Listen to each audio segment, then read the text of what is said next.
యోహాను సువార్త 1వ అధ్యాయము. ఆదియందు వాక్యముండెను. వాక్యము దేవుని యొద్ద ఉండెను. వాక్యము దేవుడై ఉండెను. ఆయన ఆదియందు దేవుని యొద్ద ఉండెను.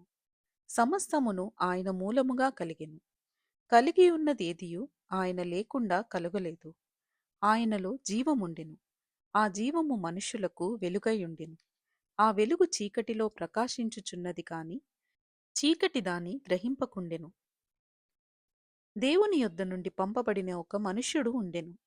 అతని పేరు యోహాను. అతని మూలముగా అందరూ విశ్వసించున్నట్లు అతడు ఆ వెలుగును గూర్చి సాక్ష్యమిచ్చుటకు సాక్షిగా వచ్చెను. అతడు ఆ వెలుగై ఉండలేదు కాని ఆ వెలుగును గూర్చి సాక్ష్యమిచ్చుటకు అతడు వచ్చెను. నిజమైన వెలుగు ఉండెను. అది లోకములోనికి వచ్చుచు ప్రతి మనుష్యుని వెలిగించుచున్నది. ఆయన లోకములో ఉండెను. లోకమాయన మూలముగా కలిగెను కాని లోకమాయనను తెలుసుకొనలేదు. ఆయన తన స్వకీయుల యొద్దకు వచ్చెను. ఆయన స్వకీయులు ఆయనను అంగీకరింపలేదు. తన్ను ఎందరు అంగీకరించిరో వారికందరికీ అనగా తన నామమునందు విశ్వాసముంచిన వారికి దేవుని పిల్లలగుటకు ఆయన అధికారము అనుగ్రహించెను. వారు దేవుని వలన పుట్టినవారే కాని రక్తము వలనైనను శరీరేచ్ఛ వలనైనను మానుషేచ్ఛ వలననైనను పుట్టినవారు కారు. ఆ వాక్యము శరీరధారి అయి కృపాసత్య సంపూర్ణుడుగా మన మధ్య నివసించెను. తండ్రి వలన కలిగిన అద్వితీయ కుమారుని మహిమ వలె మనము ఆయన మహిమను కనుగొంటిమి.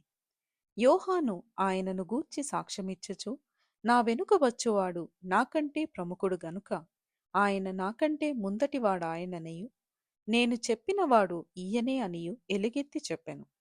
ఆయన పరిపూర్ణతలో నుండి మనమందరము కృప వెంబడి కృపను పొందితిమి. ధర్మశాస్త్రము మోషే ద్వారా అనుగ్రహింపబడెను. కృపయు సత్యమును యేసుక్రీస్తు ద్వారా కలిగెను. ఎవడును ఎప్పుడైనను దేవుని చూడలేదు. తండ్రి రొమ్ముననున్న అద్వితీయ కుమారుడే ఆయనను బయలుపరచెను. నీవెవడవని అడుగుటకు యూదులు యెరూషలేము నుండి యాజకులను లేవీయులను యోహాను నొద్దకు పంపినప్పుడు అతడిచ్చిన సాక్ష్యమిదే. అతడు ఎరుగననక ఒప్పుకొనెను. క్రీస్తును కానని ఒప్పుకొనెను. కాగా వారు, మరి నీవెవరవు? నీవు ఏలియావా అని అడుగగా అతడు కాననెను. నీవు ఆ ప్రవక్తవా అని అడుగగా కానని ఉత్తరమిచ్చెను. కాబట్టి వారు, నీవెవరవు? మమ్ము పంపిన వారికి మేము ఉత్తరమియ్యవలెను కనుక నిన్ను గూర్చి నీవేమి చెప్పుకొనుచున్నావని అతనిని అడిగిరి. అందుకతడు ప్రవక్త అయిన యెషయా చెప్పినట్టు, నేను ప్రభువు త్రోవ సరాళము చేయుడి అని అరణ్యములో ఎలుగెత్తి చెప్పు ఒక శబ్దము అని చెప్పెను. పంపబడిన వారు పరిసయ్యులకు చెందినవారు. వారు, నీవు క్రీస్తువైనను ఏలియావైనను ఆ ప్రవక్తవైనను కాని ఎడల ఎందుకు బాప్తిస్మమిచ్చుచున్నావని అతనిని అడుగగా, యోహాను, నేను నీళ్లలో బాప్తిస్మమిచ్చుచున్నాను, కాని నా వెనుక వచ్చుచున్నవాడు మీ మధ్య ఉన్నాడు. మీరాయన నెరుగరు. ఆయన చెప్పుల వారును విప్పుటకైనను నేను యోగ్యుడను కానని వారితో చెప్పెను. యోహాను బాప్తిస్మమిచ్చుచున్న యొర్దాను నదికి ఆవలనున్న బేతనియలో ఈ సంగతులు జరిగెను. మరునాడు యోహాను యేసు తన యొద్దకు రాగా చూచి, ఇదిగో, లోకపాపమును మోసుకొని పోవు దేవుని గొర్రెపిల్ల. నా వెనుక ఒక మనుష్యుడు వచ్చుచున్నాడు. ఆయన నాకంటే ప్రముఖుడు గనుక నాకంటే ముందటివాడాయనని నేనెవరిని గూర్చి చెప్పితెనో ఆయనే ఈయన. నేను ఆయనను ఎరుగనైతిని కాని ఆయన ఇశ్రాయేలుకు ప్రత్యక్షమగుటకు నేను నీళ్లలో బాప్తిస్మమిచ్చుచు వచ్చితినని చెప్పెను. మరియు యోహాను సాక్ష్యమిచ్చుచు, ఆత్మ పావురము వలె ఆకాశము నుండి దిగివచ్చుట చూచితిని. ఆ ఆత్మ ఆయన మీద నిలిచెను.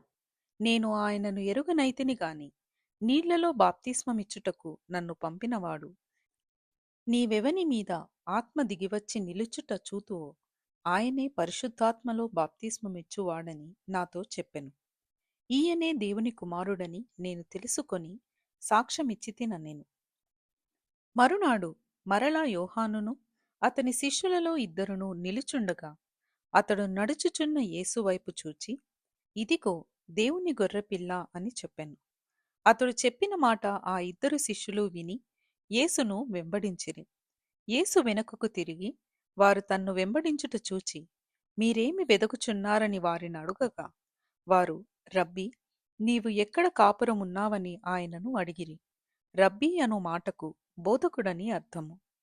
వచ్చి చూడుడని ఆయన వారితో చెప్పగా, వారు వెళ్ళి ఆయన కాపురమున్న స్థలము చూచి, ఆ దినము ఆయన యొద్ద బస చేసిరి. అప్పుడు పగలు రమారమి 4 గంటల వేళ ఆయను. యోహాను మాట విని ఆయనను వెంబడించిన ఇద్దరిలో ఒకడు సీమోను పేతురు యొక్క సహోదరుడైన ఆంద్రెయ.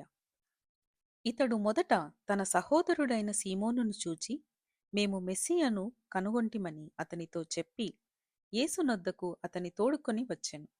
మెస్సయ్య అను మాటకు అభిషిక్తుడని అర్థము. యేసు అతని వైపు చూచి, నీవు యోహాను కుమారుడవైన సీమోనువు, నీవు కేఫా అనబడుదువని చెప్పెను. కేఫా అను మాటకు రాయి అని అర్థము. మరునాడు ఆయన గలిలయకు వెళ్ళగోరి ఫిలిప్పును కనుగొని, నన్ను వెంబడించుమని అతనితో చెప్పెను. ఫిలిప్పు బెత్సయిదావాడు, అనగా ఆంద్రెయ, పేతురు అనువారి పట్టణపు కాపురస్థుడు. ఫిలిప్పు నతానియేలును కనుగొని, ధర్మశాస్త్రములో మోషేయు ప్రవక్తలను ఎవరిని గూర్చి వ్రాసిరో ఆయనను కనుగొంటిమి, ఆయన యోసేపు కుమారుడైన నజరేయుడగు యేసు అని అతనితో చెప్పెను. అందుకు నతానియేలు, నజరేతులో నుండి మంచిదేదైనా రాగలదా అని అతనిని అడుగగా, వచ్చి చూడుమని ఫిలిప్పు అతనితో అనెను. యేసు నతానియేలు తన యొద్దకు వచ్చుట చూచి, ఇదిగో ఇతడు నిజముగా ఇశ్రాయేలీయుడు, ఇతని యందు ఏ కపటమునూ లేదని అతని గూర్చి చెప్పెను. నన్ను నీవు ఎలాగు ఎరుగుదువని నతానియేలు ఆయనను అడుగగా, యేసు, ఫిలిప్పు నిన్ను పిలువకమునుపే నీవు ఆ అంజూరపు చెట్టు కింద ఉన్నప్పుడే నిన్ను చూచి తినని అతనితో చెప్పెను.